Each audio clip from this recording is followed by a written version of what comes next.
Hello friends, कैसे आप सभी। गूगल मैथ्स में आपका स्वागत है। आइए आज हम लोग एक बहुत ही महत्वपूर्ण क्वेश्चन को देख रहे हैं। क्वेश्चन तो बहुत बड़ा है, लेकिन एक बार समझाऊंगा तो आपको आ जाएगा। तो चलिए वीडियो में बने रहिएगा। अगर वीडियो पसंद आएगा तो वीडियो को लाइक करिएगा और चैनल को सब्सक्राइब करिएगा, ठीक है। चलिए, एक ठोस में ऊंचाई 120 और त्रिज्या 60 सेंटीमीटर वाला एक शंकु सम्मिलित है। एक ठोस बनाया गया है जिसकी ऊंचाई जो है 120 सेंटीमीटर है और 60 सेंटीमीटर त्रिज्या वाला एक शंकु है, और जो 60 सेंटीमीटर त्रिज्या वाले अर्धगोले पर अध्यारोपित है। देखिएगा दोस्त, यहां पर मैं पहले एक शंकु बना रहा हूं। क्या बना रहा हूं? शंकु। अब ध्यान से देखते चलिए पिक्चर कैसे ड्रॉ करते हैं। अब यह जो है एक अर्धगोला पर अध्यारोपित है। अर्धगोला पर देखिए, एक अर्धगोला भी बन गया और एक शंकु भी बन गया। यानी यहां से यहां तक शंकु हो गया और ये हो गया हमारा अर्धगोला। ठीक है दोस्त।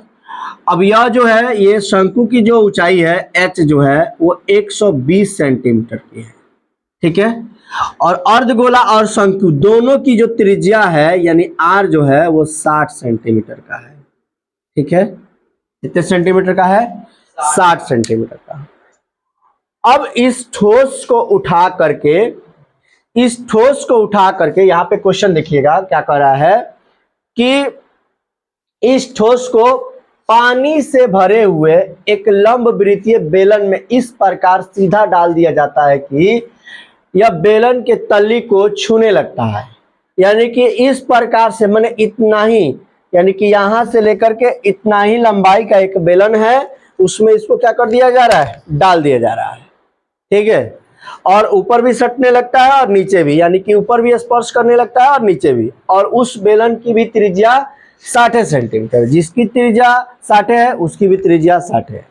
अब देखिए, इसका टोटल ऊंचाई यहां से यहां तक अगर देखेंगे तो 60 और 120 180 हो जाएगा। तो याद रखिए, उस बेलन की भी ऊंचाई 180 है, तो हम लोग इस पर एक बेलन भी बनाने का प्रयास करते हैं। तो आइए देखते हैं कैसे बनेगा बेलन।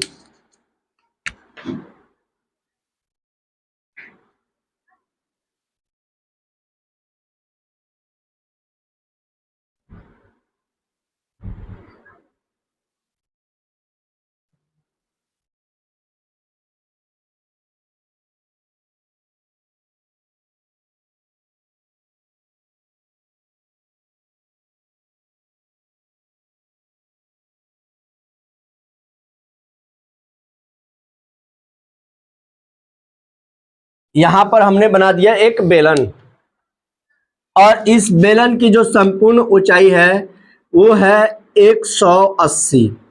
कितना है मेरे दोस्त? 180 सेंटीमीटर। और यहां से लेकर के यहां तक जो इसकी त्रिज्या है यानी r है वो 60 है। यानी कि तीनों के तीनों जो पिक्चर्स हैं उसमें सबकी त्रिज्या सेम है। ठीक है। शंकु की ऊंचाई अलग है, अर्धगोले की त्रिज्या और उसकी ऊंचाई समान होती है यानी कि 60 है, और इस बड़े बेलन की ऊंचाई जो है 120 है, सॉरी 180 है। तो चलिए, अब हम लोगों ने पिक्चर ड्रॉ किया। पिक्चर से अब आपको समझ में आ गया होगा कि अब हमें क्या करना है। अब समझिएगा कि ये जो बड़ा वाला बेलनाकार ठोस था उसमें ये अंदर वाला ठोस डाल दिया गया। अब जो इसमें पानी भरा हुआ था वो पानी निकल गया। तो क्या करेंगे हम लोग? सबसे पहले तो देखिएगा, आयतन याद करेंगे। क्या करेंगे? सबसे पहले यहां पर लिखेंगे सॉल्व, जो कि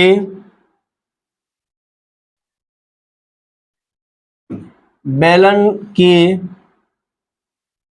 संपूर्ण ऊंचाई h बराबर 180 सेंटीमीटर तथा त्रिज्या r बराबर 60 सेंटीमीटर। ठीक है। शंकु की ऊंचाई कितना है? शंकु की ऊंचाई h बराबर 120 सेंटीमीटर और शंकु तथा अर्धगोले की त्रिज्या r बराबर 60 सेंटीमीटर। यानी कि बेलन की संपूर्ण ऊंचाई 180 है, उसकी त्रिज्या 60 है। फिर देखेंगे शंकु की जो ऊंचाई h है वो 120 है और शंकु तथा अर्धगोले की त्रिज्या दोनों समान है, यानी कि सभी आकृति का त्रिज्या जो है वो समान है। तो आइए सबसे पहले हम लोग शंकु का आयतन निकालते हैं। अब शंकु ठोस का आयतन पहले निकालते हैं। ठोस का आयतन, ठोस का आयतन जब हम निकालेंगे तो क्या लिखेंगे, अर्धगोले का आयतन प्लस शंकु का आयतन।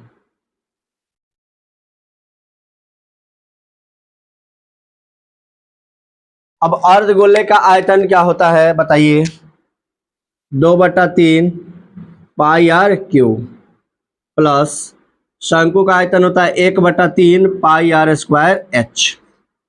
अब ध्यान से देखिएगा, यहाँ पर 1/3 पाई आर स्क्वायर कॉमन हो जाएगा, यहाँ पे बच जाएगा 2r प्लस यहाँ पर बच जाएगा h। अब देखिए 1/3 पाई का वैल्यू, बोलिए पाई का वैल्यू कुछ भी रख दीजिए, पाई का ऐसे ही रख दीजिए, पाई का मान रख दीजिए 3.14 या 22/7, 22/7। आर के जगह पर कितना रखिएगा,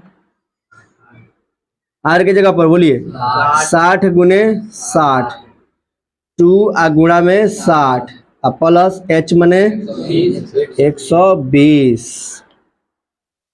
चलिए आगे बढ़ते हैं, इससे अगर हम काटेंगे तो ये बच जाएगा 20, 20 दिया क्या हो जाएगा 60, 20 दिया क्या हो जाएगा 60।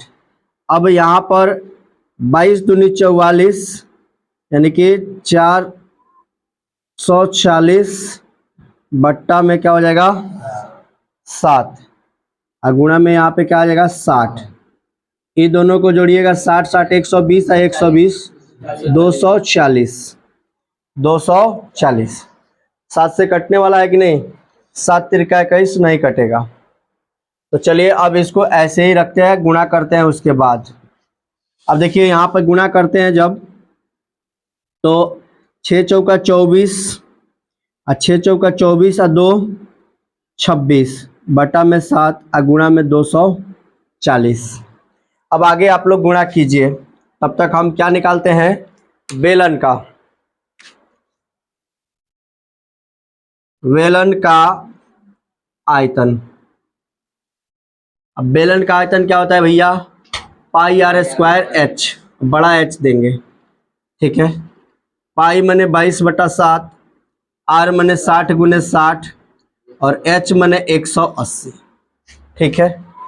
अब यहाँ देखिएगा 6 6 36 यानी कि 360 यानी 3600, फिर यहाँ पर आ जाएगा 22, फिर गुणा आ जाएगा 180 और बटा में क्या आ जाएगा 7 आ जाएगा ना। अब इसको घटाना है, तो सबसे पहले गुणा होगा तब घटाएंगे, तो हम लोग गुणा कर ले रहे हैं, ठीक है। तब इसके बाद क्या करेंगे, इसको घटाएंगे। तो आइए दोस्त, हम लोगों ने इसको गुणा करके यहाँ लिख दिया और इसको गुणा करके यहाँ लिख दिया। आप सोच रहे होंगे इतना जल्दी कैसे हो गया, तो हम लोग वीडियो को स्किप किए थे, ठीक है, और फिर क्या किए हैं, इसको गुणा किए हैं ताकि समय कम लगे, वीडियो छोटा हो जाए। अब हम लोग को क्या करना है, इसका अंतर ज्ञात करना है। क्या ज्ञात करना है, अंतर। तो बड़ा वाला वो है, यानी कि 42 56 000 माइनस 63 36 000, यहाँ पे भी बटा में 7 और यहाँ पे भी बटा में 7, इसको घटाएंगे तो 000 0, 6 में से 6 जाएगा 0, 5 में से 3 गया तो 2 और 12 में से मतलब 2 में से 3 नहीं जाएगा तो 12 में से 3 जाएगा तो 9, और यहाँ पे बच गया 7 6 13। ठीक है, और यहाँ पे भाग कर देंगे तो 11 7 77, 7 त्रिका 21, फिर 7 एकम 7, 3 बच गया, 7 चौके 28, 2 बच गया, 7 दूनी 14, 6 बच गया, 7 8 56, और 4 बच गया, और 7 पंचे 35। लगभग में इतना आ गया, ये हो गया हमारा। अब यहाँ पे इतना सेंटीमीटर क्यूब आया, तो सेंटीमीटर क्यूब से मीटर क्यूब में बदलना है। किस में बदलना है? सेंटीमीटर क्यूब से मीटर क्यूब में बदलने पर। ठीक है, अब देखिए सेंटीमीटर से मीटर में बदलने के लिए 100 से किया जाता है, 100 से भाग किया जाता है। अब सेंटीमीटर क्यूब है तो 100 को 3 बार मतलब 3 बार 100 लिख देंगे। 1 1 3 1 4 2 8 5 में कितना 3 बार 100, 100, एक और 100 और फिर एक और 100, 3 बार 100 से क्या कर देंगे? अब डिवाइड कर देंगे। अब 2 2 4 2 6, 6 अंक हो गया, 6 अंक छाटेंगे, 1 2 3 4 5 6, यानी 1.131428 ये हमारा मीटर क्यूब में आंसर आ जाएगा। अब आपकी किताब में मात्र इतना ही दिया हुआ है तो वही आंसर आप रख सकते हैं, उसके आगे भी मैंने निकाल दिया है। देख सकते हैं वीडियो थोड़ा सा लंबा है लेकिन क्वेश्चन भी धाकड़ है तो इसलिए वीडियो लंबा है। चलिए आइए दोस्त अगला प्रश्न देखते हैं। इस वीडियो का अगला प्रश्न भी बहुत ही अच्छा प्रश्न है, तो क्या है तो चलिए देखते हैं। लिखा हुआ है कि एक गोलाकार कांच की बर्तन की एक बेलन के आकार की गर्दन है। यानी कि आप लोग देख पा रहे हैं कि एक गोला है और इसका गर्दन जो है वो बेलन के आकार का है। इस प्रकार से आप लोग कोई एक आकृति देखे होंगे, इसे हम लोग सुराही कहते हैं। क्या कहते हैं मेरे दोस्त? सुराही। सुराही कहिए आप या घैली, हम लोग भोजपुरी में इसको घैला कहते हैं। ठीक है, इसमें पानी रखा गया है। क्या रखा गया है? पानी। अब देखिए ध्यान से, कह रहा है कि जिसकी लंबाई यानी कि गर्दन की लंबाई 8 सेंटीमीटर और व्यास 2 सेंटीमीटर है। यानी कि जो गर्दन है इसकी लंबाई जो है 8 सेंटीमीटर का है, यानी h बराबर क्या लिखेंगे? 8 सेंटीमीटर, और इसका d जो है यानी व्यास जो है वो 2 सेंटीमीटर है। तो हम r बराबर क्या लिख सकते हैं? 1 सेंटीमीटर। आगे कह रहा है कि जबकि गोलाकार भाग का व्यास 8.5 सेंटीमीटर है। ठीक है, व्यास यानी कि यहां से लेकर के यहां तक ये जो है 8.5 सेंटीमीटर का है, यानी कि बड़ा व्यास जो है, बड़ा दी है 8.5। तो इसका आर जो है, बड़ा आर क्या हो जाएगा? बड़ा आर हो जाएगा 8/10 माने 85/10 गुणे में 2। ठीक है, अब यहां पर क्या हो जाएगा? 17 पंचे 85 और 5 दूनी 10, यानी कि 17/4 हो जाएगा। ये इसकी त्रिज्या हो जाएगी। अब कह रहा है कि इस बर्तन में कितना पानी आएगा। एक बच्चे ने इसका मतलब आयतन निकाला और बताया कि 345 आएगा। तो बताना है कि क्या बच्चों के द्वारा जो आयतन बताया गया है वो सही है या गलत है। तो चलिए सबसे पहले हम लोग सॉल्व लिखते हैं, उसके बाद निकालने का प्रयास करेंगे। यहां पर देखिए मैंने लिखा सॉल्व। क्या लिखा दोस्त? सॉल्व। बेलनाकार गर्दन की ऊंचाई h बराबर 8 सेंटीमीटर तथा त्रिज्या r बराबर 1 सेंटीमीटर, यानी कि व्यास दिया है 2 सेंटीमीटर तो त्रिज्या हो जाएगा 1 सेंटीमीटर, और गोलाकार भाग का व्यास d बराबर 8.5 सेंटीमीटर, इसलिए r बराबर 85/10 गुणे में 2, यानी कि आधा करते हैं तो त्रिज्या निकलता है और ये दशमलव हटाए तो 10 आया है। 17 पंचे 85 और 5 दूनी 10, यानी कि 17/4 सेंटीमीटर इसकी त्रिज्या आ गई, यानी कि गोलेकार भाग का। अब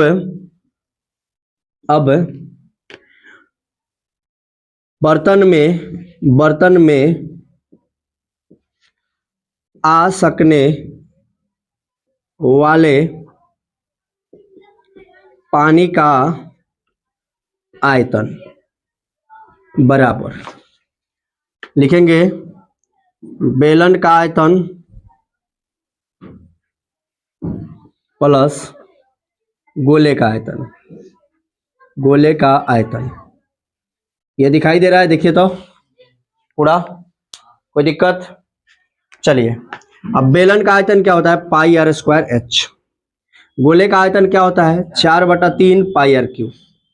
ठीक है, अब इसका आर जो है वो अलग है, इसका आर है जो अलग है, लेकिन पाई दोनों का सेम है, और पाई का मान लेना है 3.14। कितना लेना है? 3.14। अब यहां पर देखिए आर, इस आर का वैल्यू कितना है? 1 गुणे 1, 1 गुणे 1। इसका एच जो है वो है 8। ठीक है, प्लस 4/3 पाई माने 3.14, और इसका आयतन जो है आर क्यू जो है वो 17/4 है। 17/4 गुने 17/4 गुने 17/4, 3 बार लिख दिए हैं। अब यहां पर इससे ये कट जाएगा। ठीक है, अब हम लोग को गुणा करना है। 8 चौके 32, 8 एकम 8, 3 11, 8 तिरका 24, 1 25, यानी कि कितना आ गया? 25.12। अब यहां से गुणा करना है। अब आप लोगों में से बहुत सारे लोग हैं जो 17 का क्यूब जानते होंगे, और 2 4 चौका 16 या 48 से क्या करना है? डिवाइड करना है। सबसे पहले 17 का क्यूब होता क्या है? आप लोग को मालूम है 17 का क्यूब?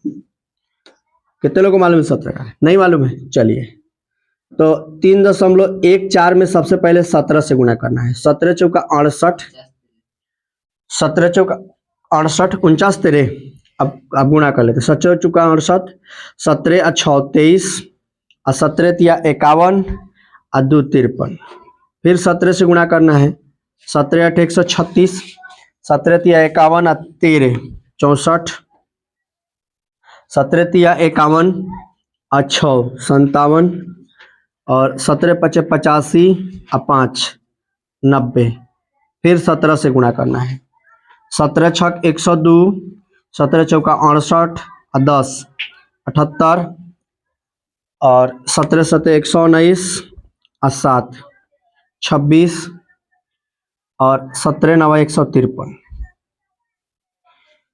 अब इसका छांट देंगे, 2 दशमलव में कर देंगे, यानी कि 15 32 6.82 इतना आ गया हमारा सेंटीमीटर में। अब इसको 48 से भाग करेंगे, यानी कि 15 32 6.82 में भाग करना है 48 से। ठीक है, जब हम 48 से भाग करेंगे तो क्या मिलेगा? सबसे पहले इसको हम लोग 2 से काटने का प्रयास करते हैं। 2 से काट देते हैं, इसको 24 कर देते हैं। इसको 2 से काटेंगे, 7 दूनी 14, 6 दूनी 12, उसके बाद फिर 6 दूनी 12, 3 दूनी 6, और 41 दूनी 82, यानी कि इतना बन जाएगा। अब यहाँ पे 24 से डिवाइड करता हूँ, 24 से डिवाइड करूँगा, 24 यहाँ होता है 72, बच गया 4, 24 दूनी 48, एक मर्त में लिखेंगे 24 एकम 24, 2 हो जाएगा, फिर 2 हो जाएगा, फिर यहाँ पे उतरेगा 3, 4 20 25 100, और फिर 20 25 100, यानी 9 मर्त में लिखते हैं। 9 चौका 36, 9 चौका 36, और 9 दूनी 18 या 3 21, 216, और 16 4 20 7 हो गया। फिर 4 उतारेंगे, 24 तिया 72, बच गया 2, 1 उतारेंगे, यानी कि अब इससे निकल गया 25.12 प्लस 319.3। ठीक है, ठीक है। अब यहाँ पर एक और जीरो रख करके एक अंक और निकाल देते हैं। जैसे मैं क्या निकाल सकता हूँ, 20 8 मर्त में लिख सकता हूँ, यानी 8 हो जाएगा। आगे देखिए, अब ये दोनों को जोड़ेंगे। 8 और 2 10 के 0, 3 1 4, सॉरी 5। उसके बाद 9 5 14, उसके बाद 2 1 3 1 4 और फिर 3। यहाँ पर निकल रहा है 344.50 और उसका आया था 345। देखिए यहाँ पर 345 सेंटीमीटर क्यूब है, 345 सेंटीमीटर क्यूब है, लेकिन यहाँ पर निकल रहा है 344.5 सेंटीमीटर क्यूब, यानी 50 सेंटीमीटर क्यूब। उस बच्चे के द्वारा बनाया गया क्वेश्चन का आंसर जो था वो गलत था और हम लोग का आया है वो सही है। देख सकते हैं यहाँ पर, देखिएगा दोस्त, यहाँ पर 3 के जगह पर 4 होगा। ठीक है, अब इसको जब भाग करेंगे 24 से, ठीक, अब सॉरी 48 से, तो 321.38 आएगा। जब इन दोनों को जोड़ेंगे तो ये बन जाएगा 346.50 सेंटीमीटर क्यूब। इस प्रकार से हम कह सकते हैं कि लड़के के द्वारा